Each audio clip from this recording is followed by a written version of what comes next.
Halo, saya Laurentius Nicholas Grace Marines dengan NPM 22150610959.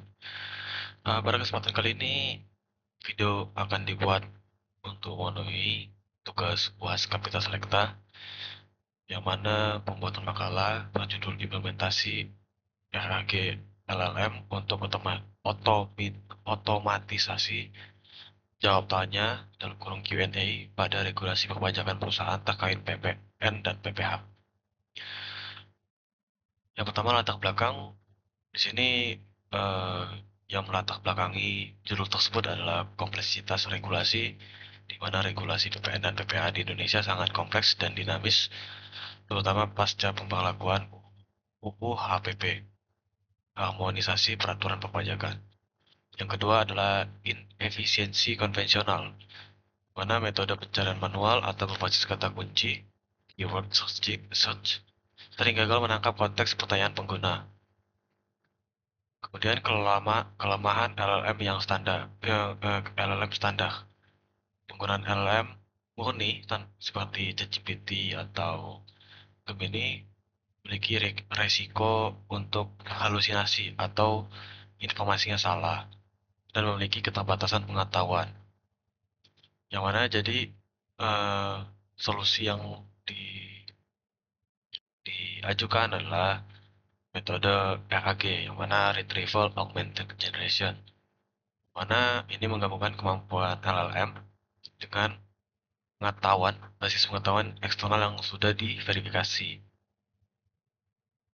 Nah, masalahnya adalah bagaimana merancang arsitektur RAG untuk memproses dokumen regulasi pajak yang tidak terstruktur. Yang kedua, bagaimana mekanisme mitigasi halusinasi LLM pada pasal-pasal spesifik PPN dan PPH. Kemudian, tujuannya adalah mengembangkan aplikasi Q&A otomatis berbasis RAG khusus domain regulasi PPN dan PPH. Yang kedua, menguji efektivitas sistem dalam menyajikan referensi hukum yang presisi untuk efisiensi riset. Yang pertama, kita bahas terkait regulasi perpajakan. Ada yang pertama, undang-undang, yang mana ini landasan reformasi utama PPN dan PPH. Ini informasinya dapat dilihat di database peraturan BPK. Yang kedua adalah peraturan menteri, eh, aturan teknis, contohnya seperti PMK nomor 131 tahun 2024, yang mana ini sumbernya dari JDIH, Kementerian Keuangan. Yang ketiga adalah peraturan Dirjen. Ini panduan operasional dan tata cara pelaporan. Ini dapat ini contohnya per 11 garis miring BJ garis miring 2025, untuk sumbernya di laman resmi DJP, yaitu pajak.go.id. Kemudian lanjut, LLM, eh, atau yang disingkat Large Language Model, adalah model deep learning yang dilatih menggunakan dataset teks berskala masif, sehingga memiliki kemampuan penalaran linguistik yang kuat. Namun LLM memiliki kelemahan fatal berupa kerentanan terhadap bias dan halusinasi ketika diterapkan pada domain spesifik yang membutuhkan presisi tinggi seperti hukum. Khusus dalam konteks perpajakan, penggunaan LLM murni dinilai tidak memadai karena model memiliki keterbatasan pengetahuan dan tidak dapat mengakses aturan terbaru yang diterbitkan setelah masa pelatihannya selesai. Ini gambar menunjukkan bagaimana apa bukan ada tepatnya posisi LLM itu sendiri. LLM itu merupakan bagian dari deep learning, bagian dari machine learning, natural NLP, dan juga bagian dari AI. LLM ini bisa dibilang dipakai di semua uh, paradigma ini, NLP, ML, dan DL. Kemudian selanjutnya RAG, Retrieval Augmented Generation, yang mana paradigma arsitektur yang dirancang untuk menjembatani kesenjangan tadi, kesenjangan antara kemampuan linguistik LLM dengan kebutuhan uh, terhadap akurasi data.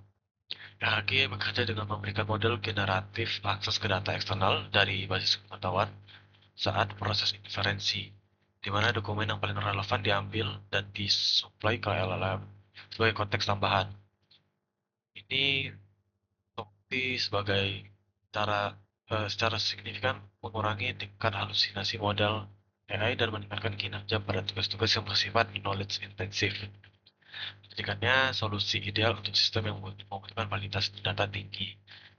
Sehingga dapat dibilang di sini RAG yaitu memeriksa database, bukan bisa database, bisa intinya semua database, semua yang terdata database bisa, kemudian dokumen-dokumen, lalu itu dijadikan sebagai konteksnya untuk memberikan respons kepada pengguna.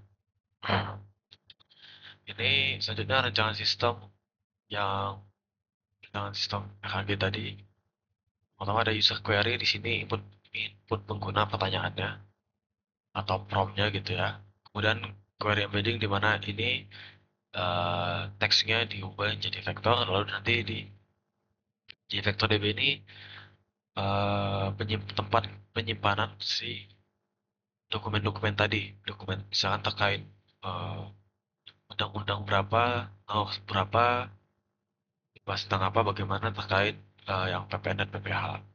Kemudian nanti setelah udah dicek yang mana yang sesuai dari vektor database ini, nanti masuk ke retrieve konteks di mana dokumen-dokumen yang relevan tadi itu dibawa ke LLM. Nah, nanti di LLM ini baru nanti user query tersebut diproses dengan bersamaan dengan berdasarkan konteks yang sudah diambil dari vektor database tadi. Kemudian dia akan dari LLM akan mengenerate respon berdasarkan berdasarkan query tadi dan juga konteks yang sudah diambil dari vektor database. Jadi masuk ke kesimpulan, RAG yang pertama, RAG dapat mengatasi kelemahan utama LLM yaitu halusinasi. Yang mana kalau dibilang tadi halusinasi adalah uh, misinformasi, mungkin bahasa paling tepatnya itu. Yang mana RAG mengatasi kelemahan utama LLM dengan cara membatasi sumber jawaban hanya pada dokumen regulasi yang valid dan terverifikasi. Yang kedua, sistem yang dibangun mampu mempercepat proses pencarian informasi hukum terkait PPN dan PPH serta memberikan referensi pasal yang akurat sebagai dasar mengambil keputusan. Sarannya, yang pertama pembaruan data secara rutin, karena aturan pajak sering berubah, sehingga database dokumen perlu diperbarui secara berkala agar jawaban sistem tidak ketinggalan atau kadaluarsa. Kedua, penambahan fitur untuk membantu menghitung pajak, karena AI text bisa kurang teliti dalam matematika. Kurang lebihnya itu saja dari saya. Saya Nicholas. Ucapkan terima kasih.